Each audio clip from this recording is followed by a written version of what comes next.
All right.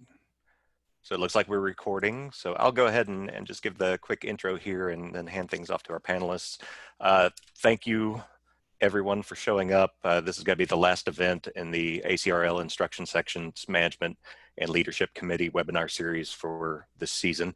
Hopefully some of you have had the opportunity to attend some of the other webinars that we held in the past month or two, and hopefully you enjoy the one that we've got on hand here today. The title of the presentation, as you can see, is Managing Up with EDI in Mind, Collaborations to Strengthen a Community. Our presenters both work at the University of Delaware Library. Maisha Carey is Organizational Development Learning Librarian and Senior Assistant Librarian, and Meg Grotty is the Assistant Head of Instructional Services. My name is Joe Askins. I'm Head of Instructional Services at the University of Missouri and a member of the Management and Leadership Committee. Joining me also is Crystal Goldman, who's Library Instruction Coordinator at UC San Diego. We are both committee members and help pull this together, and we will be monitoring chat as Maisha and Meg present today. So if you have any questions along the way, feel free to throw your questions into the chat window. Just understand that what we'll be doing is we'll be trying to compile those questions, and we will let Maisha and Meg give their presentation, and then once they're through with their main presentation, Crystal and I can kind of go through those questions and ask those questions so that they can, the presenters can answer those. So without further ado, we will hand it off to them. I'm going to turn my video off, and I will just be monitoring chat. So here we go. Thanks. All right, thank you so much for that awesome welcome. As you heard, I'm Maisha Carey. My colleague Meg Grotty will get started in just one moment, but I just want to take a moment and say how grateful I am to spend some time with you all today. It's a sunny day outside. It's always a sunny day on Zoom, so let's connect together and see how we can grow together today. Meg. Yes, I would just echo that and say thank you for giving some of your precious time that maybe you didn't need to be glued to a screen to us, because we know what these last couple of weeks have been like. So we're really excited to have such a nice big group to share some of the things that we've been working on with you and have a conversation with you. So here's a little bit about what we're going to be covering today. We have three main learning outcomes. First, we'd like to help you to reflect on how you are engaging with equity, diversity, and inclusion concepts in your own instruction program and where you may feel that there's room for improvement. So you'll have a little bit of space today to be thinking about that. We're going to talk about the intersection of instruction skills and leadership and management skills quite a lot today. So we'll also be wanting to make a little space for you to brainstorm ways that you can link up these conversations at your own campus. And finally, we're really wanting to explore through our experiences, we'll be exploring this, but we want to help you to understand the value of strategic partnerships in order to build buy-in and support program goals. So those are our main objectives for today, and we'll launch right in. Okay, so we know the chat's working, you all are buzzing. We're gonna get started with a quick poll. So, we put EDI in the title of this, and we want to make sure we all are kind of on the same page when we talk about what that means. So what we'd like you to do now is use the chat to just share a brief, not perfect, just a quick summation of what EDI, equity, diversity, and inclusion means at your institution. All right, so we'll give you about a minute and a half to just jot some ideas into the chat, and we'll kind of sum up some of them for us. Go right ahead.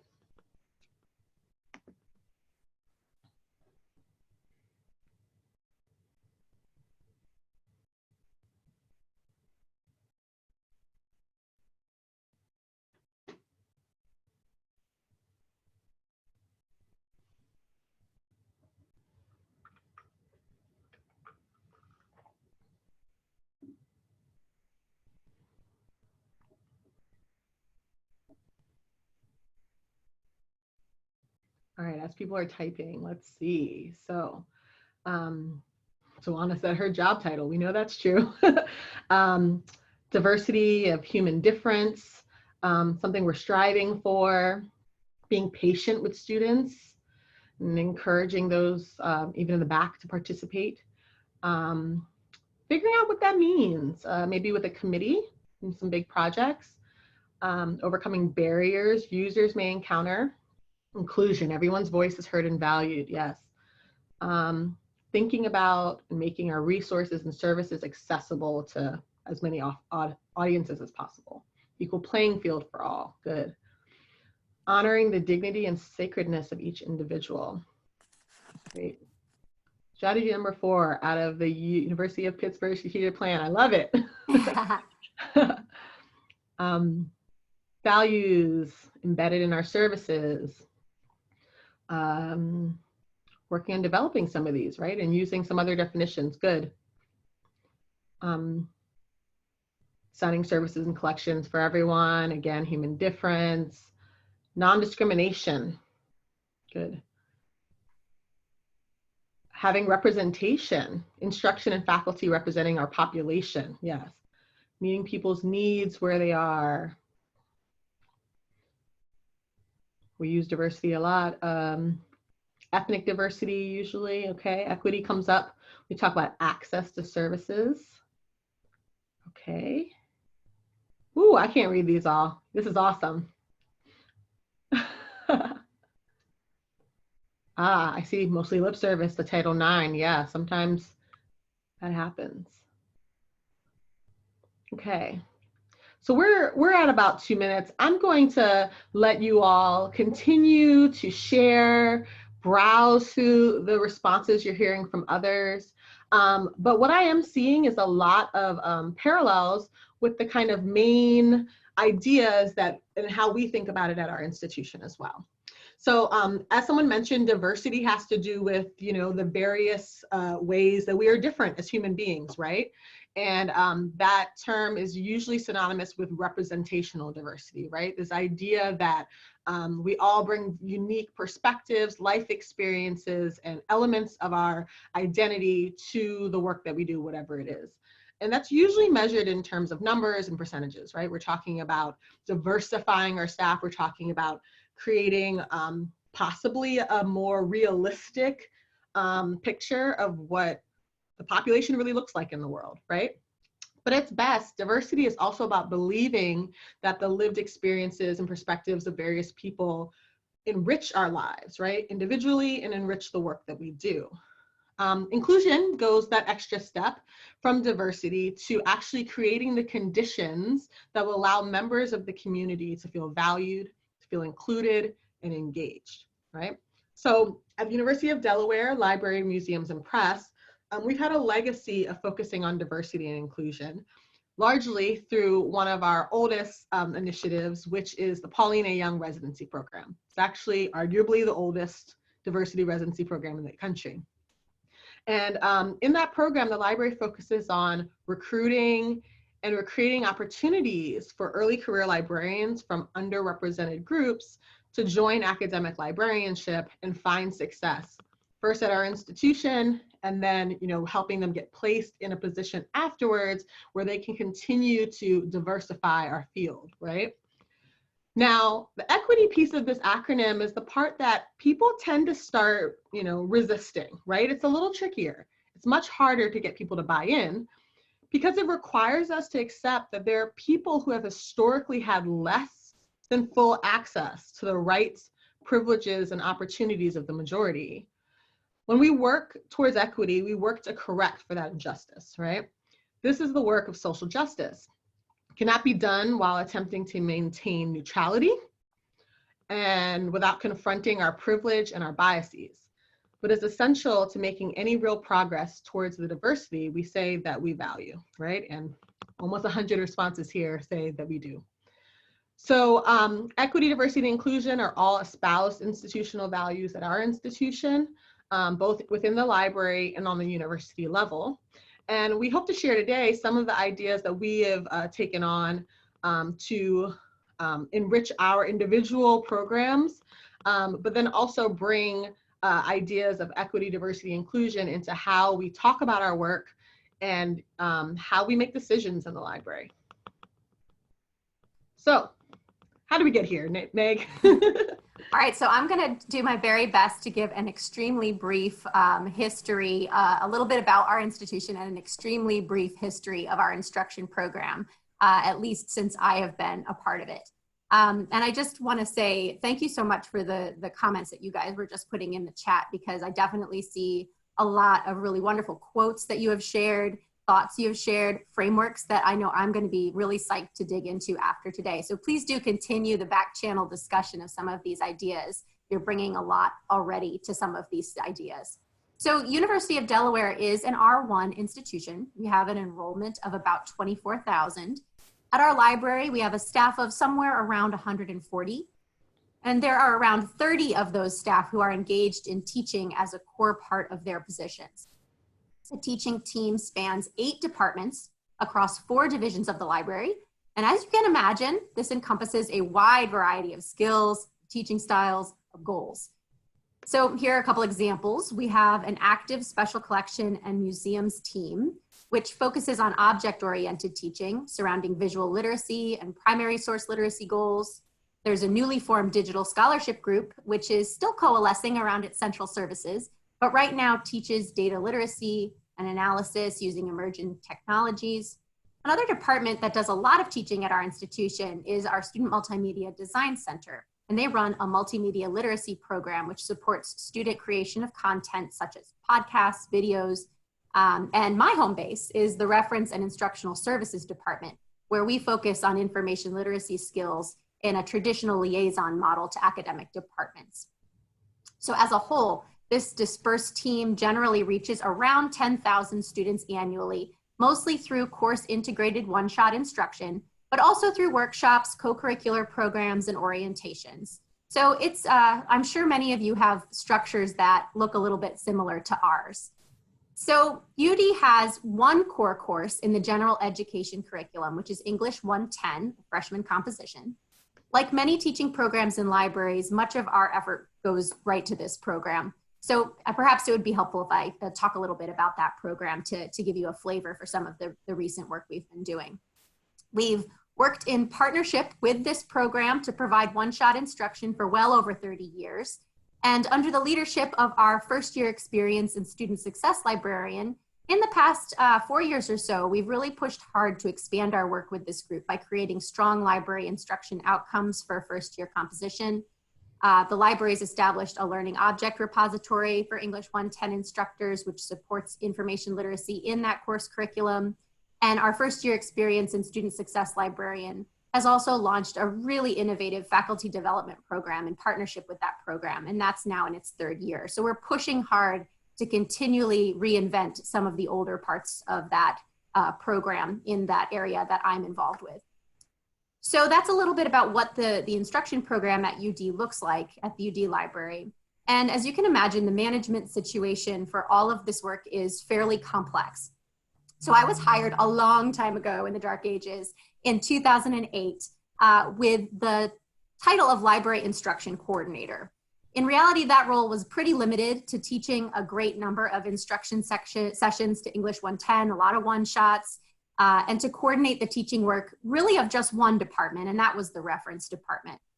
But instruction initiatives had germinated within all of these different departments that I mentioned, and these instructional initiatives had distinct and sometimes overlapping functions and goals. Some departments had appointed a coordinator to manage the teaching work of that individual department, like our multimedia literacy coordinator, for example, and others had no specific structure for managing teaching work. So it is understandable, I think, that department heads who have so many other demands upon their time beyond oversight of these teaching activities within their departments, may not have been really heavily involved in the oversight of those teaching activities. The unfortunate result, though, of this kind of siloing was that teaching librarians were unaware of what was happening outside of their own departments. We were really a far cry indeed from some of those best practices, like establishing programmatic goals, programmatic assessment practices. And it really wasn't even that infrequent that we would learn only at the end of a semester that a course had met with librarians from several departments without real knowledge or coordination of those teaching efforts between them. So an important thing happened that started changing things in 2016 when my position changed.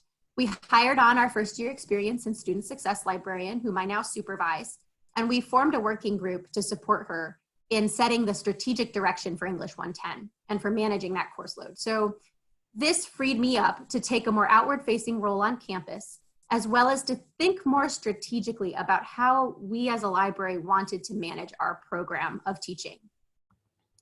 So what were some of the goals that I was immediately thinking about? First, I really wanted to try to find ways to raise what I'm thinking of as raising the instructional profile of the library, museums, and press. I wanted to insert the relevant teaching librarians and all of their expertise into important conversations on campus, such as curricular development, student success initiatives. And once some partnerships were created, I really wanted to see us really work with those campus partners to develop well-received programs that we could sustain where possible. I really wanted to see us increase transparency between units. We needed to share information, and we needed to do that as part of regular workflows. So we needed to understand one another's workflows and really get a conversation going. This included building tools such as shared calendars, shared statistics systems, and building buy-in for all of this. So we also had to support those people who are doing teaching. We needed to enhance the existing internal programs like discussion groups and things we've been doing for a long time, and provide folks with opportunities to share their experiences so that they are better targeting our support needs appropriately. So what people might need to improve their practice, were we providing that to them? And finally, really wanted to tie our teaching to the library's new strategic plan and set strategic directions for the program as a whole. So I'd already seen the power that structure has in constraining or enabling different kinds of work when my own position was reconfigured. So once that happened, I really was able to do more and to think in different ways. So that restructuring of my position got me thinking a lot about structure. So the key question at that point when I'm thinking about these goals really became, what structures do we need in order to help this team coalesce and move forward toward these goals? So as someone who's managing the program, that's really where we were. And so around that same time that I was thinking about all of this, Maisha was moving into a new role and taking on some challenges of her own. So I'll turn it over to you, Maisha. Thanks, Meg. All right, so before we get into this, what in the world is organizational development and learning? And what is my role exactly? I just want to say that when I joined the library in 2017, my position was originally split between this ODL work in library HR and the instruction team that Meg just described. There's no question in my mind that my approach to this work in this new role has been largely influenced by my time working on instruction, partnering with colleagues in various departments to develop goals and build practical tools, right? Being a part of that work, seeing how successful it was in building community, and also recognizing the importance of building that structure before anything else had a major impact on how I approached my new work. So my role as organizational development and learning librarian, it really centers around driving individual and team learning and development that needs to be in line with our strategic plan that Meg mentioned, including our organizational values of supporting inclusion and equity, and also to improve workplace climate and staff engagement. This includes things like leading our climate qual response group, building and leading library-wide trainings on things like social justice and allyship, leadership coaching of individual managers, and helping teams improve specific workflows. When I first transitioned in this role full time, I was aware of how big and unwieldy this task could be. The cartoon that I chose here kind of represents my initial approach to this work, right? As I attempted to get my bearings, walking around asking everybody why. People were generally open to my curiosity, but as I learned more about the organization's culture, I started to change my tack a bit, and I realized how important it was for me to build partnership in doing this work. Very aware that my position in HR, in library administration, as part of the middle managers group, did come with some positional power, but without the positional authority over any of my colleagues. I don't have a team, and nobody has any dotted lines to me, right? That meant I would have to convince my colleagues, including many above me in the organization, that I could make their lives easier if we worked together. So this gets us to this idea of managing up. This is what's at the heart of managing up. If I wanted to buy in, I would need to adjust my approach to appeal to those with the power and position to support my efforts. I needed to convince them that I could offer solutions to the real problems that they faced, optimize processes, add value to the work that they were doing. Now, if it isn't clear so far, there are a good number of parallels between the challenges that Meg and I faced in the work that we were trying to do. We both needed to build support both laterally and up through the ranks of the organization to accomplish our goals. Because Meg had 9-year lead on me, I had the privilege of taking a few moves from her playbook. Later in this presentation, we'll discuss 2 of the projects that we took on together. But first, Meg is going to share a concept that is at the heart of both of our approaches to leadership in our areas, the community of practice model. Meg? Okay, thanks. So as Maisha said, a really key aspect when you're thinking about managing up is making your boss's job easier. How can we take some of the load off of the people above us? And for me, going back to some of those structural issues of library instruction management that I was talking about earlier, I really wanted to look at ways that we could take some load off of the department heads by empowering the coordinators of instruction within the different departments to make actual programmatic decisions. So I felt that at this point, a formal structure was needed. We really couldn't do this any longer effectively without having some kind of formal structure. So I pitched this idea of a formal structure to the Library Executive Council, and they agreed to charge a steering committee made up of those key people from different departments. And this steering committee became the new Library Instruction Steering Committee, which it was called for a while. We've since gone through a bit of a rebranding, so it has a new name now. But this really changed things because we moved to a leadership team model instead of having these individual point people. So we didn't really know if this would work or if it would be sustainable. We decided we'd meet for a year and see what we could accomplish together. And if it felt like it was gelling, we would continue, and very happy to report that it did. So the steering committee meets once a month, sets its own yearly goals. We typically work on about a year basis for planning, although we do sometimes look a little farther than that. And we give the relevant coordinators of different elements of the instruction program through our own authority, really, the leverage that is needed to shape the library, museums, and press teaching program as a whole. In addition to coordinators, the group also includes important other individuals that I should mention, and we really wanted those folks on board because of the cross-departmental work that they do. They could both help us understand working cross-departmentally in different ways and support us. And those folks are a member of the library's communication team, who can help us think about how we put our message out there into the world about what our program as a whole does, and a digital content specialist who supports all of us. So because many of these coordinators had been supported by me in various ways over the year, we were lucky enough to start by a pretty good place of trust. We've worked together for a long time in most cases. However, we had a lot of work to do to figure out how to move ahead. So I found myself again asking a structural question. What specific moves did we now need to make that would have the greatest potential to galvanize a community? So to me, the clear way forward was to position both the steering committee as well as the library's teaching community as a whole, all 30 librarians working in this area, as a distinct community of practice. This seemed a feasible way to ease into a collaborative management structure, while at the same time helping us to move toward the goals related to transparency and teaching support that I mentioned earlier.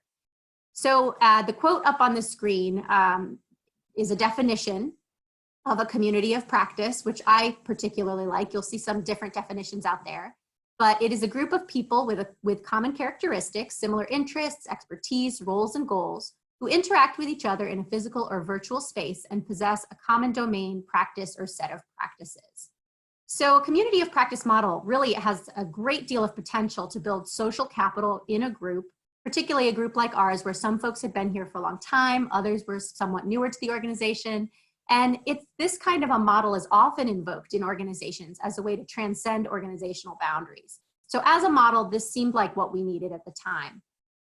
So around the time that I was convening the instruction steering committee, beginning to gather input from the team about our broad collective goals, Maisha was taking on a newly created role in the library. She was doing all of this work.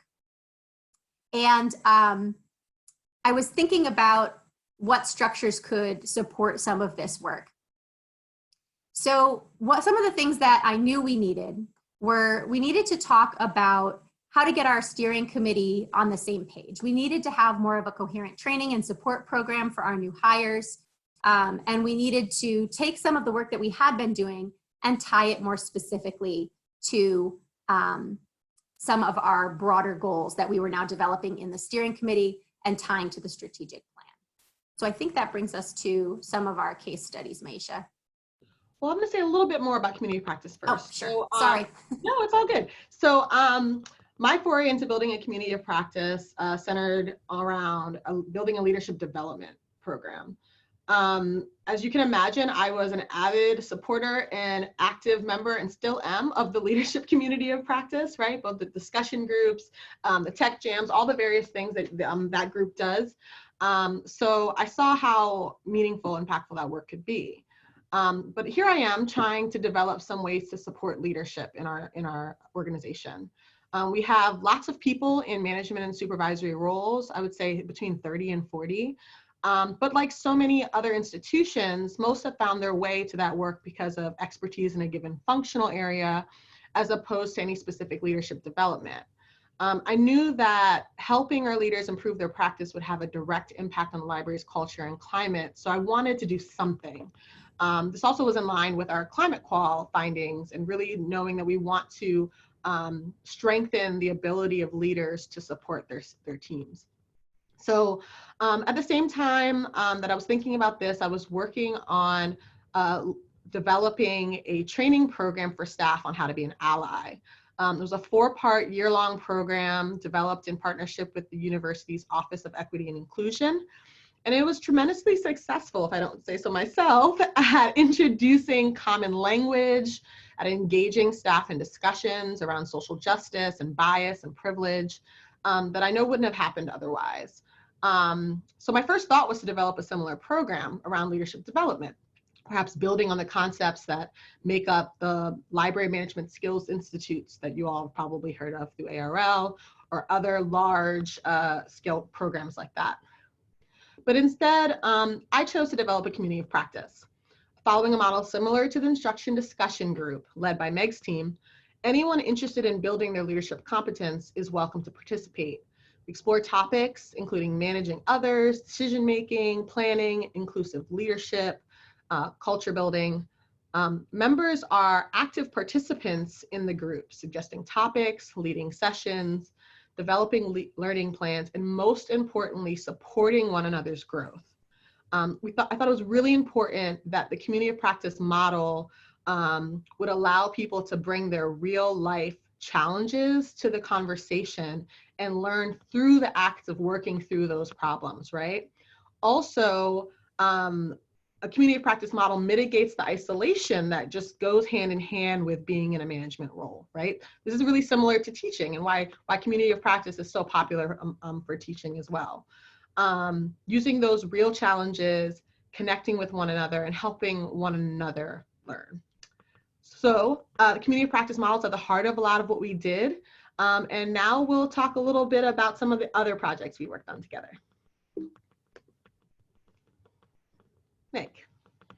Okay, so I'm just gonna intro kind of what we're doing here. You can tell we're so eager to tell you about our cool projects. So first, what we'd like to do is we want to walk you through 2 specific case studies that sort of show what our collaboration towards some of these goals really looked like on the ground, and how they were mutually supporting, how they've helped us to both manage up, allowing folks who are lower on the organizational pecking order to provide leadership, as well as how those efforts have enhanced our organizational development and learning, equity, diversity, and inclusion goals. So as we share these case studies with you, Maisha is going to take the first one, and then I'll talk a little bit about a second. We'd like to ask you to consider the 3 elements that are listed here, the numbered elements on the slide. And so I want you to consider these for your own institutions. And we're going to use these ideas of power, partnership and alignment, and managing up to have you think a little bit at the end of our presentation, just before the questions, about using some of these ideas to apply to your own institution. So we're going to frame our own case studies using these, and we're going to encourage you to think about your own institution using these as we go. Great. So as you can see, the first case study is about our development of instruction program competencies.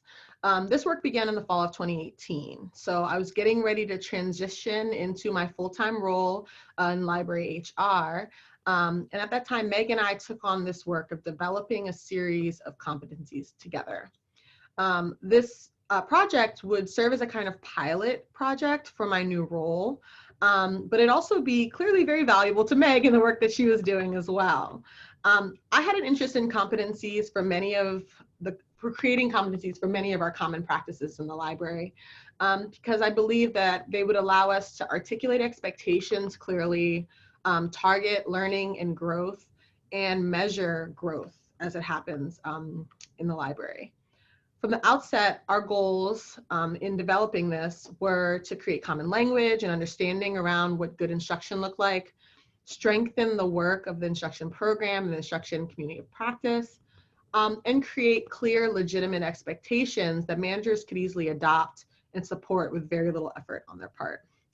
Now, doing this work together was a way for us to share our basis of power that we both held. Head of instruction program, Meg had the power to legitimize this work with her expertise and to get support from those already actively participating in the program. In my new role, I had the responsibility of supporting our annual performance planning and appraisal system. Staff looked to my role for guidance on how to create meaningful work goals, so I had the power to introduce them to this new set of competencies. Our common interests were also very easily aligned. We both valued instruction, but more importantly, we both had an interest in supporting staff looking to develop new skills, right? Of course, in this area around instruction, but then in my role more broadly. Finally, and this aligns with the third point, we both wanted to get managers to take a more active role in setting high expectations for our staff performance. An area like instruction is hard to manage. But with common goals, it would make it easier to have something to strive for. Also, having clear, even expectations increases our ability to serve our student body. More high impact instruction aligns with better student outcomes, right? So we're able to support our managers in supporting their staff. And then we're also able to support the instruction and teaching staff in supporting students. Competencies we developed were based on a variety of different resources, the ACRL, lots from the ACRL instruction section, the information literacy framework, also some local practices. They're divided into the 4 areas that you see here. So planning and outreach, instructional design, classroom practices, and reflective practice.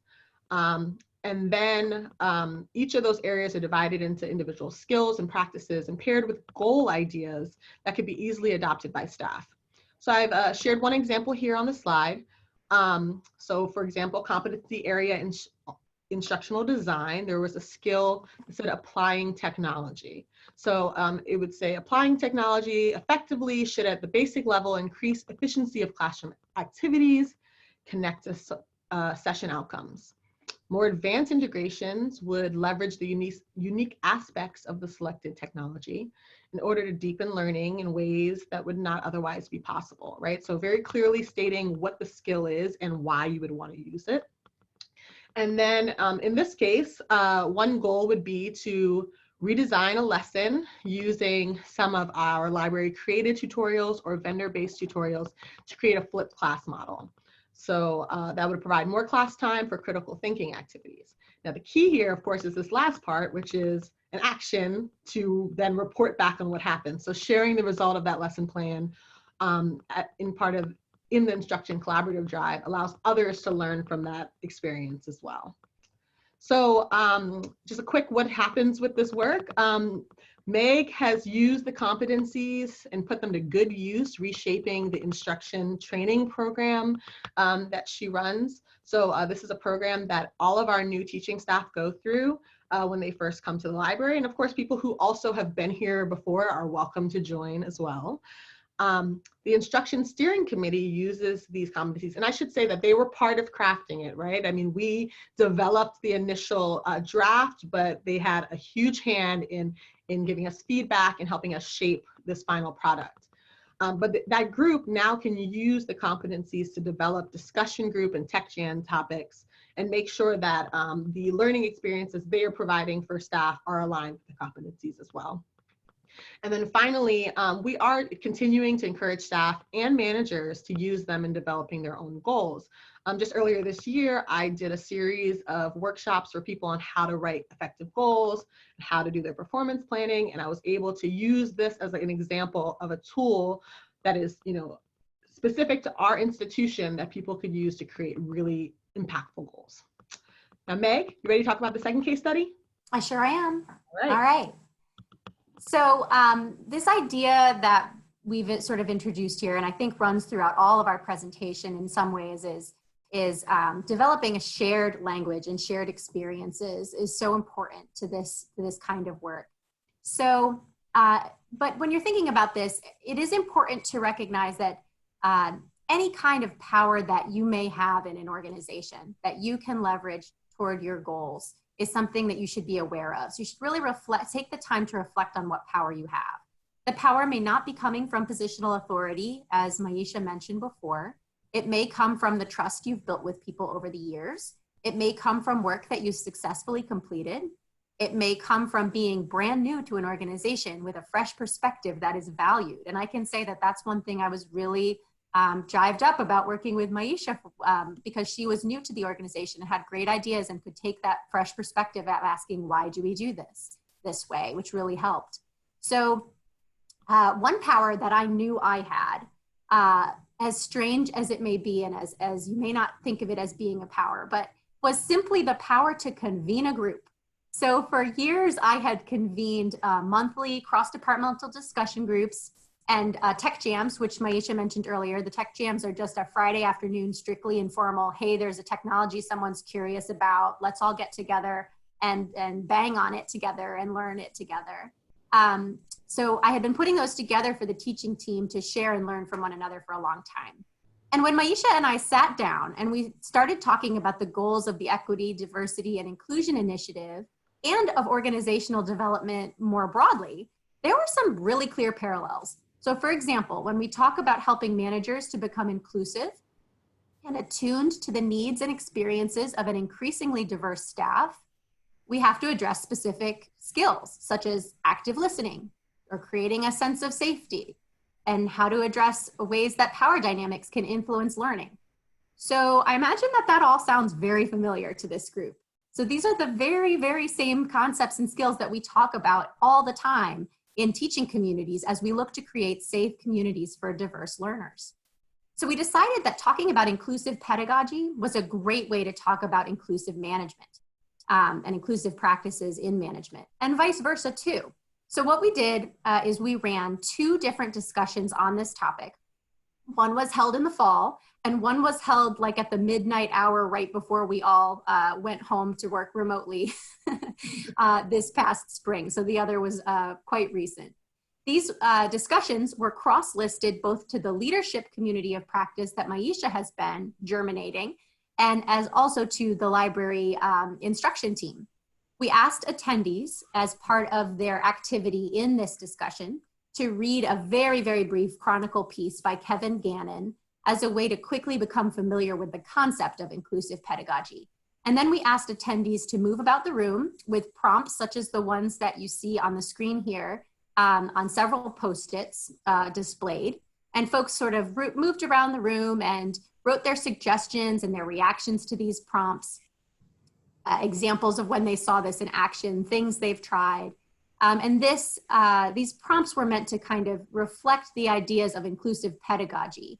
This allowed people to talk to a variety of different people from different levels in our hierarchy and to share insight that they had.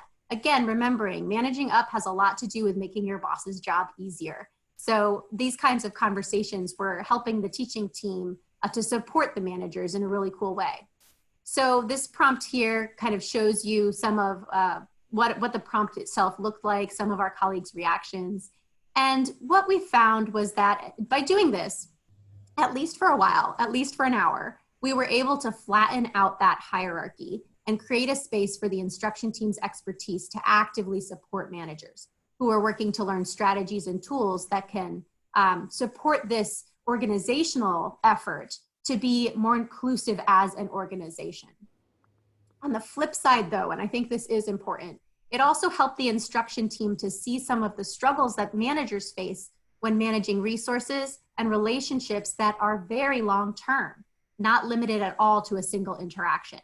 And I think everyone, managers included, could always use a little bit of empathy. So I think that this was a good way to enhance that feeling of community across departments and across communities of practice even.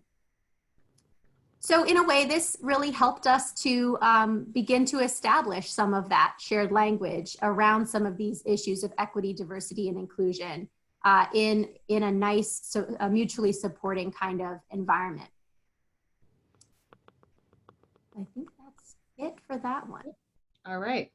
So let's just talk broadly about, the impact of some of this work and where we're going from here. So how has partnering helped us manage up effectively? First, it's allowed us to broaden our shared basis of power and influence and reach beyond where we would have been able to do individually. We're able to draw connections between our work that illustrates how important it is for that work to continue in an interdepartmental way, right? We cannot do this work in silos. If only the reference and instruction team was to be talking about instruction, there would be a whole swath of the library that's missing out. Also, broader participation in key discussions like the one Meg just described, particularly around issues of equity, diversity, and inclusion, have to happen with participants from all levels of the organization, right? Having these conversations in silos is not going to help. So doing in this way has made space for diverse voices and perspectives to be heard. We need those at the top to hear what's happening at the bottom, but also vice versa, right? We want to make sure that these different experiences are joining the conversation and informing how we think about the needs of our colleagues, but also, the various issues that go into making decisions related to services and the work that we do. So a little bit on what we want to do next, because, as you can imagine, the list is much longer than these 4 bullets. In my role, I hope to continue the work that I began with Meg in developing competencies in other areas. And doing that in building partnership, right? I do not plan to sit in my office and do it alone. I want to do it in partnership with, because it's fun, but also because, again, that mutual support, right, of getting the buy-in and the expertise of those in the library who are doing this work already. We also are both supporting the new head of digital scholarship and developing another community of practice around digital scholarship. So we've been really excited to partner with her on that. We're continuing to have regular conversations around critical library instruction, critical pedagogy, and to help our colleagues bring that critical lens into other areas of work in the library, right? Seeing the parallels between instruction and leadership was no mistake, right? And I think that it's really easy to think about how some of these ways of thinking can inform the other work that we're doing, especially in all the service areas. And finally, building common language around equity and supporting the use of an equity lens in practice, like decision-making, is going to really help us change how we do this work, right? We have to start from the beginning, and that means understanding these concepts, getting people, if not comfortable, then at least willing to discuss them, and then seeing how important they are to all of the work that we're doing. The strong relationships that we're building over time, will continue to support this. And, just even doing this work together is equity work, right? We are bringing fresh voices into the conversation, and we are maybe asking questions of one another's work and of the work of others in the library that wouldn't happen elsewhere in other ways. So now it's your turn. All right, so we're going to ask you guys to do a little bit of thinking now. Before we do, though, just going to say we all have learned a little bit over the past couple weeks about the difficulties of communicating and taking in a lot of information via Zoom streams. So we want to go ahead and build a little time in right now for you to capture some of the things that you've been thinking about as far as your own institutional context is concerned as we've been talking. So here are some of those 3 questions or those 3 areas that we pointed out in our case studies that we'd like you to reflect on. So first, we want to challenge you to take an inventory of your own power. We've expressed a few different kinds of power that we were drawing upon as we were trying to do this work together. And we want you to think a little bit about what you have. Is it the power to convene? Is that it? That can be a powerful leverage, area of leverage that you may have. We also want to ask you to think about if there are specific initiatives or concepts that align with work, are there specific initiatives or ideas that you have that align with other areas of the organization? So what are your goals? How do they align with the work of others that are going on? Are there future partners that maybe you haven't considered yet? And who are some of those specific partners? And do you feel you can find people that you can rely on as a partner? So also want to think a little bit about managing up and think about who needs this stuff. Who needs to understand how the ideas that you care about, that you want to further in your organization, can support their work? How can you make someone else's job easier in a way that is mutually supporting? And how can you catch the attention of those folk who might be above you in the organization? What you do, and I want to emphasize this, what you do as a teaching librarian or as a teaching curator or as a coordinator of instruction is valuable. The skill set is very diverse and very valuable, and there are a lot of people who can benefit by what you know. So take a few minutes to ask yourself some of these questions, perhaps begin to sketch out some thoughts about what action steps you might be thinking about as you are thinking about managing up, as you're thinking about building partnerships, as you're bringing equity, diversity, and inclusion work into your own practice or the work of your institution. So I'm going to set a timer for just about 1.5 minutes, maybe 2 minutes, and we're going to mute our speakers. So there's going to be some silence on the line, but go ahead and take a few moments to think about this, and then we will wrap up with a few questions, with time for questions.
Okay, we'll let you bring your thoughts to a close.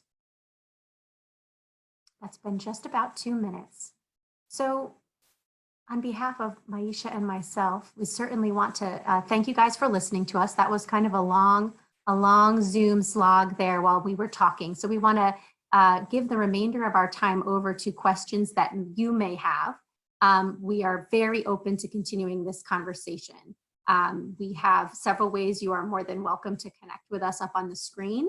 And we're interested in hearing your thoughts, ideas, and questions about managing up, about structure in library instruction context, about equity, diversity, and inclusion work and partnerships. So hit us with your questions, guys.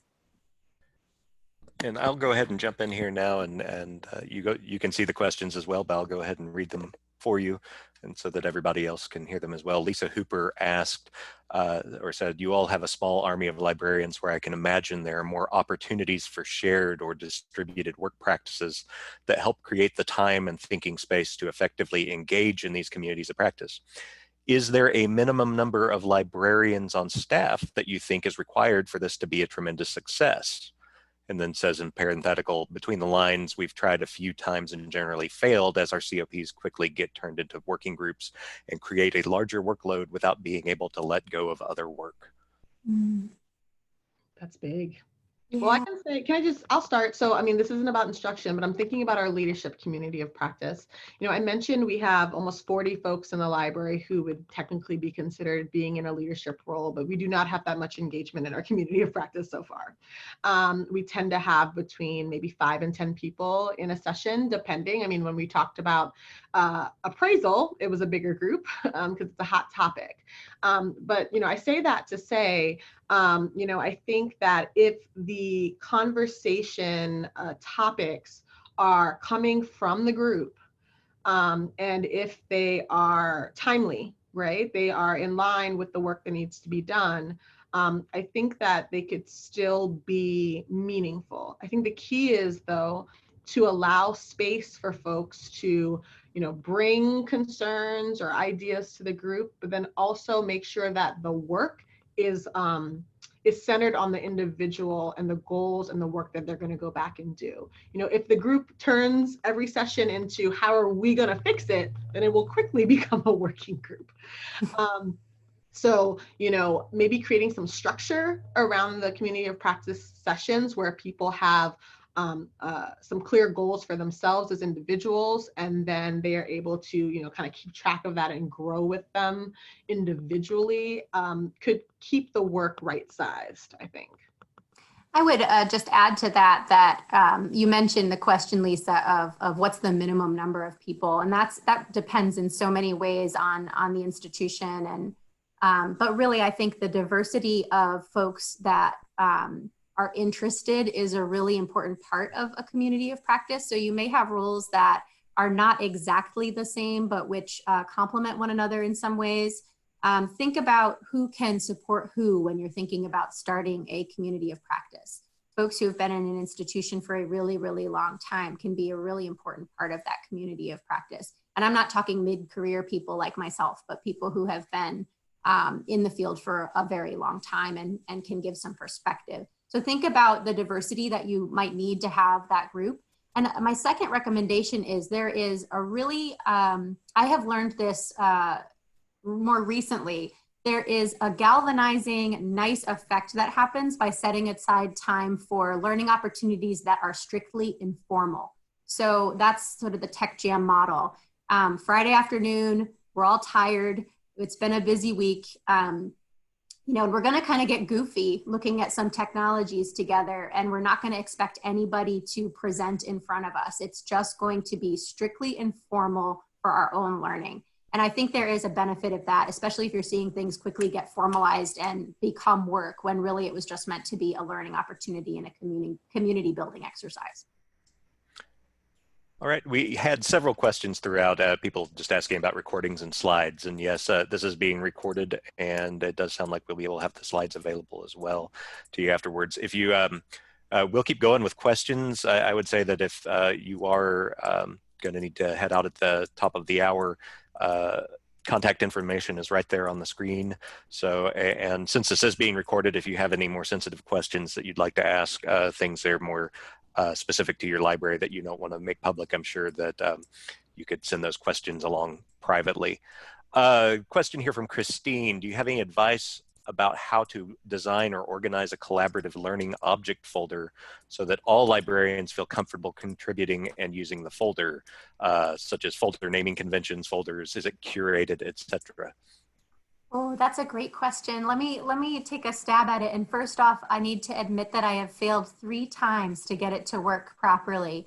And in the end, our most successful venture really was when we took it and we said, nope, we're not going to try to do an internal, or we do have an internal sharing mechanism. It's a shared drive, but it is constantly in a state of disrepair, and it is kind of a mammoth effort to keep it useful, findable, in front of mind of people. So the struggle is real. I would just say, to be authentic, absolutely, I hear what you're saying. And no, I don't feel like I've found the perfect answer for the back of the house kind of sharing of materials. The success that we have had more has been when we took something and made it a public facing learning material repository for our English 110 group. And so when we started actually having material that had been peer reviewed, where it was on a web page with the description, the link, and then the supporting materials, and it was just on a simple web interface, we had more success with both people using it who are not librarians, who want to integrate it into their class, but librarians taking it and looking at it, remembering about it, and changing them and remixing them to their own uses. All right, let's see what we have here. Kate asked, how do you know when you need a community of practice instead of a committee or a working group? And what, if any, reporting requirements does a COP have? Ooh.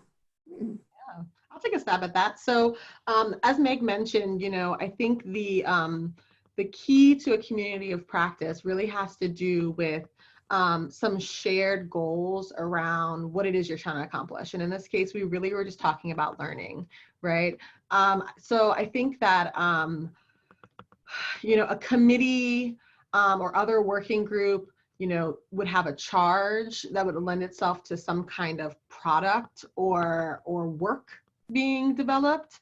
I think that, in some ways, the instruction program includes some of that overlap. Am I correct in saying that, Meg? I mean, you definitely have like the steering committee, for example, which is definitely part of this community of practice model. But then there are these other parts of it, the discussion group and the tech jam and other ways that we convene that really is around learning. But, at the heart of this idea of community of practice, I think is just this idea of mutual support, of mutual development, and holding one another accountable in some ways to, continuing to grow in the ways that we each said we wanted to do individually. So I do think that that is a big part of it. I think the other thing is also about ownership. I mean, at least at our institution, I think it's really easy when you form a task force or committee, depending on how it's charged. And, you can get very complicated in terms of who's the charging body and who's the charge coming from and what is the requirement, like you said, of reporting or a finished product at the end of it.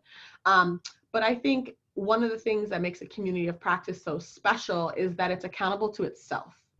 It can be accountable, the group and the group members can be accountable to one another in a way that maybe wouldn't happen if their charge was coming from, the dean or something like that.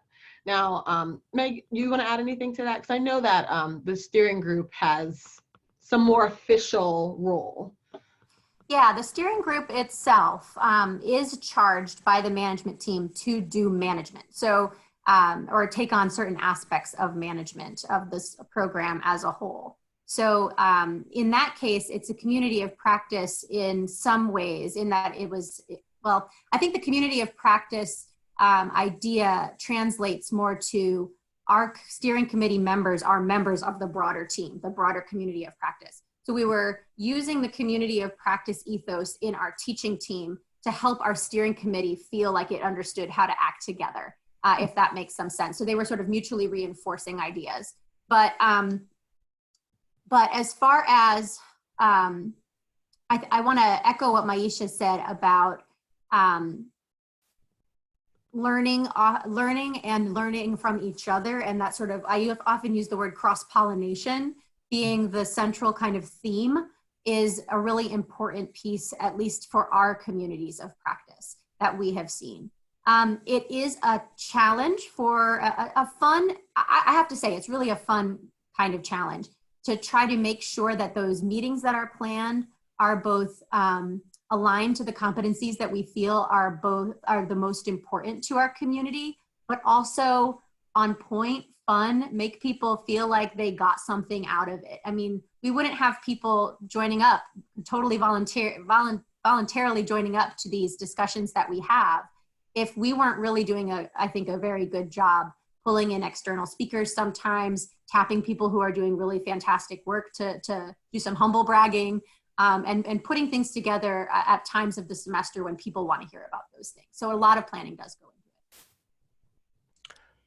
All right, we've got the okay to at least keep this going for a few more minutes. It sounds like we need to probably wrap up at 10 after at the latest, but so maybe we can just do a kind of a quick lightning round here. Some of these questions might warrant some longer answers, but maybe we can just kind of get through some of them.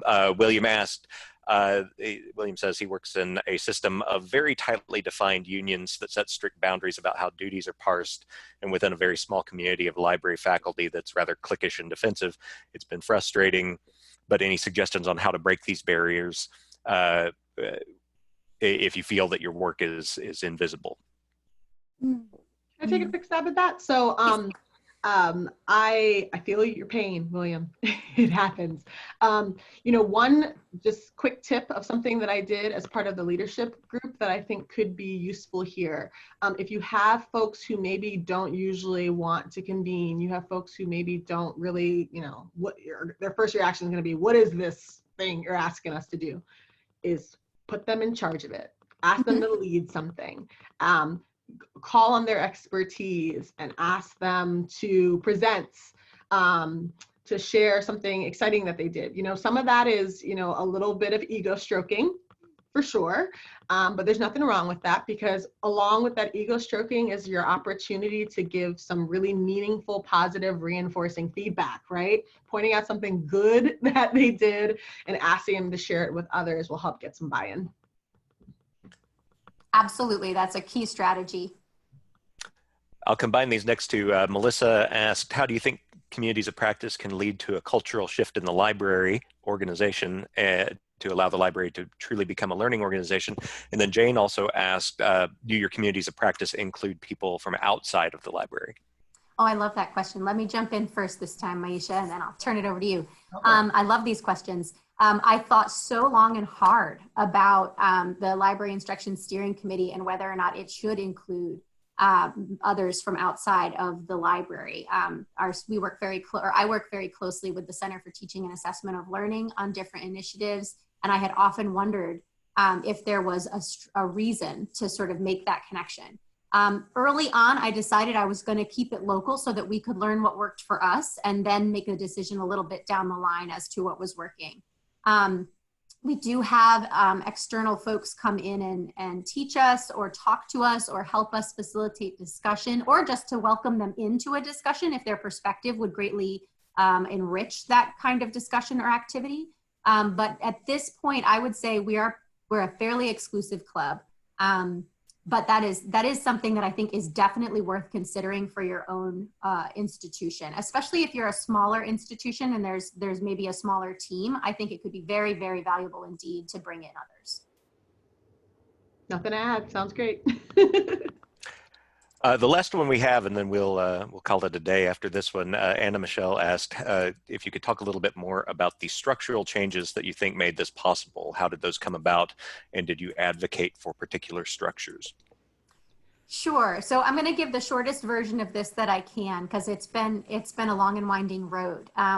So number one, my position changing and allowing me to basically split my job into two, well, that's not really accurate either, but split off a section of my job so that I was no longer doing the strategic work for the largest portion of the instruction program, which was English 110 and our freshman composition program, gave me the time to be going to campus meetings and to be meeting people, signing up to help with other committees outside, learning about partnership opportunities that I could then bring back to bring value to other departments that were not my own. So I could say in a meeting, hey, the museums is doing a lot of work on that. Can I connect you to them? And that change of my position gave me the time to be more of a connector for those other groups, and then thus be more aligned with what they are doing and be part of those conversations. So that was a key change that I had to be freed up a little bit from that other role to be able to be more externally facing and more connected to the campus. The other was really advocating for the steering committee to the library administrative group and saying, I need you with your authority to make this change. So that the coordinators have some actual authority to make decisions about their own program, and to do that in collaboration with their departments, but also in collaboration with one another. So those were two big ones. That's a great question. Thank you. Sorry about that. And I would just add really quickly from my perspective, one of the things, so our institution had, same leadership for many years, new leadership came in pretty recently, and with that came some additional changes, things like our climate qual survey that happened in 2017, I think right before I came, created like a kind of a hook for me to hook some of my work onto, right? To say, we value making changes that are going to improve workplace climate and other things like our strategic plan. Having those to link onto in developing this work was really, really helpful. Who am I to send an email to the entire staff and say, everybody, hey, come meet and let's talk about these ideas, right? A lot of legitimacy came from hooking on to these things that were going on in the library. Using them as validity and for, being able to say, this is our values and this is what we believe in. And if we want to make this happen, we have to make space for it. Do people want another meeting? Most of the time they don't. But if you make you make sure that the topic is meaningful and that they're going to walk away with something actionable, it goes a really long way. Mm-hmm. All right. Well, we're at 2:08 Central Time, so I think we'll call it. We'll end it here, and thank you all so much. Thank you for everybody who is attending. Again, we will have links to the recording out to registrants later on, so keep an eye on your email, and we will make sure to get a link to the slides that can also go out to everyone at the same time. So thank you. Thank you to our presenters. Round of applause. I hope everybody is staying safe and healthy, and yeah, thank you. Thank you both so much. Take care. Thank you. Take care, everybody. Be safe.